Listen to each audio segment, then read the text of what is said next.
Bonjour les amis turfistes, ça y est, on se retrouve pour deux belles courses à Vincennes ce vendredi soir et samedi. On a une belle réunion de printemps à Vincennes donc. Ce vendredi 26 mai, nous allons avoir un quintet de classe avec des chevaux de premier ordre qui n'ont pas gagné 950 000 euros au premier poteau et seul Élie de Beaufour a tenté le diable en essayant de rendre 25 mètres à ces très très bons chevaux qui partent en tête. Donc ils seront 13, plus Élie de Beaufour tout seul aux 25 mètres. On sera sur le parcours très sélectif des 2850 mètres grande piste qui part légèrement en montant. Maintenant, les caractéristiques de la course font que je suis vraiment pas sûr qu'on va assister à une course très très très très rythmée. En tête, hormis Eberton, qui va vouloir et qui va prendre la tête, je pense. Les autres chevaux sont plutôt des chevaux attentistes. Firecracker, il vient juste de changer d'écurie, il va y avoir une course sage. Idaho Tillard, ils veulent faire venir de l'arrière, mais par la force des choses, je pense qu'il va venir plus tôt que prévu.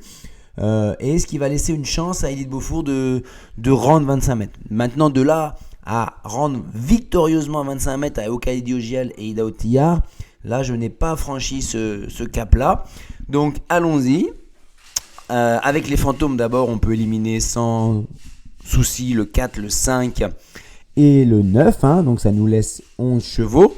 Et je vous avoue que, alors, d'abord, en s'appuyant sur les courses similaires dans le passé récent, dans ces mêmes conditions, on a quelque chose d'assez classique, avec un quintet sur 2 probable avec un désordre en dessous de 100 euros, mais quand même un quintet sur 4 où il dépasse les 1000 euros.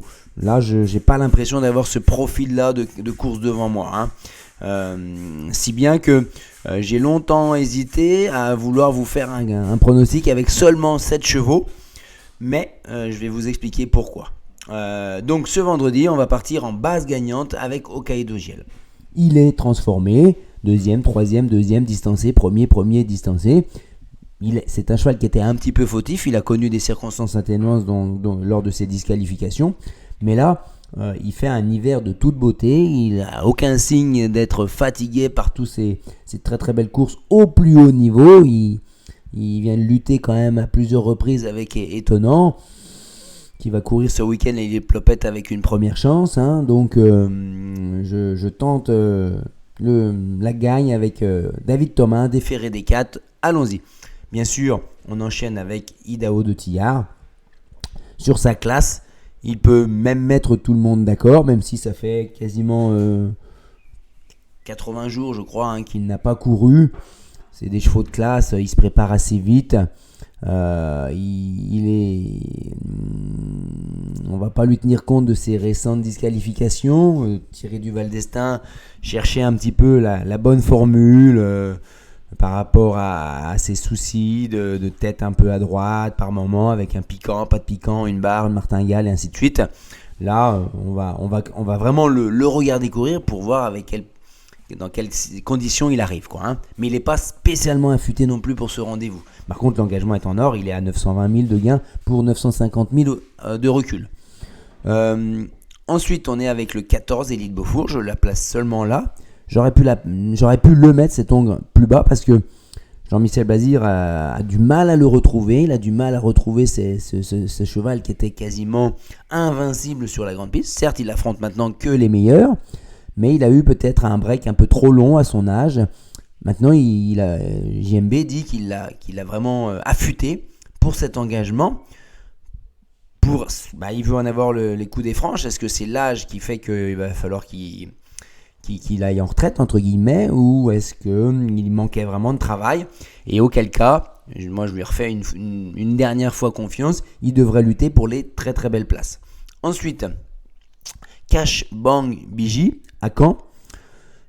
Il est pas loin de tous ceux qui sont placés en tête des battus, Fakir de l'Euro, Elvis du Vallon, sauf que elle a eu le parcours né au vent et les autres qui étaient dans son dos n'ont pas fini mieux qu'elle.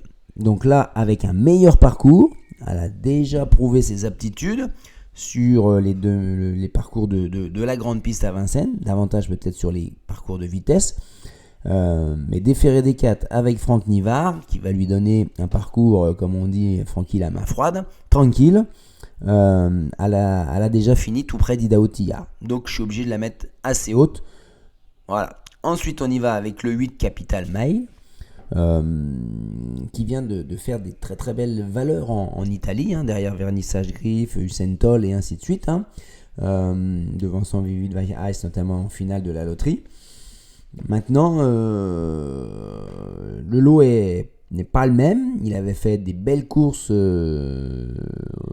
cet hiver à Vincennes. Je demande à voir pour la gagne, mais je le vois plutôt en placé potentiel 3-4e. Voilà. Ensuite, on est obligé de mettre bien entendu Echo de Champ-le-Cy, je l'adore. Même si je l'aurais préféré sur les parcours à profil plat désormais en province dans les GNT. Mais malheureusement, il est souvent obligé maintenant de rendre 50 mètres. Mais là, il est mis en mode course, plaqué et déferré. L'engagement est bon, on va dire.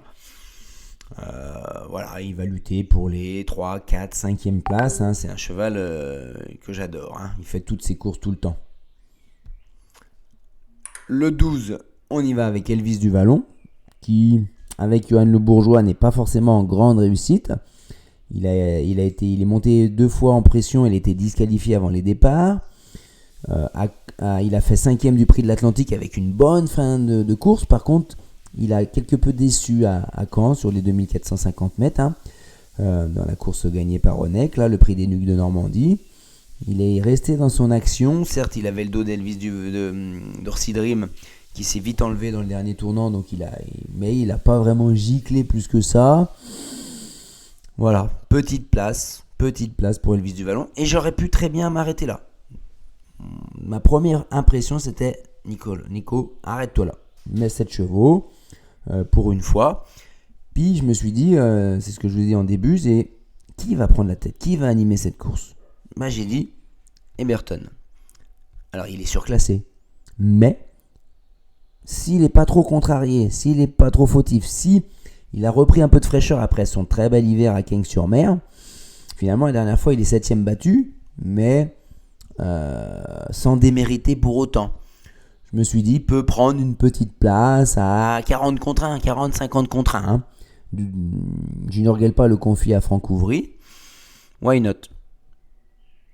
Le regret, Fakir du Loro.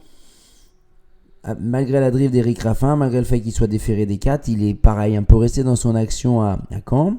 Le lot est peut-être un tout petit peu moins bon, mais à Vincennes, il ne rend pas 25 mètres, il ne rend pas 50 mètres comme dans souvent ces derniers temps, ces dernières semaines et mois. Mais à Vincennes, c'est toujours un tout petit peu plus dur. Donc voilà, je le mets en regret. Et ensuite, Hokkaido GL, le béton pour la gagne. Sage, il doit pas sortir des 3. Il va lutter pour la victoire, Hokkaido GL. Avec qui? Echo de Champ-le-Cy, c'est plutôt une base dans le quintet plus. Et le coquin, j'ai mis Eberton, parce que je vois pas de chevaux plus loin que 7e favori de la presse qui pourrait, autre que lui, s'immiscer dans le quintet. À part Fakir de l'Euro, Firecracker, j'en fais ma déception. Je ne trotte plus en ce moment. Maintenant, on va voir ce que va en faire la famille Abrivard. Et voilà, les amis. J'espère que ça vous a plu. J'espère que vous avez pu choper des informations importantes pour faire votre jeu. Abonnez-vous, on est en route. On reprend des quintés plus successifs. Là, donc, abonnez-vous et un pouce bleu pour valider votre appréciation de la chaîne. À bientôt.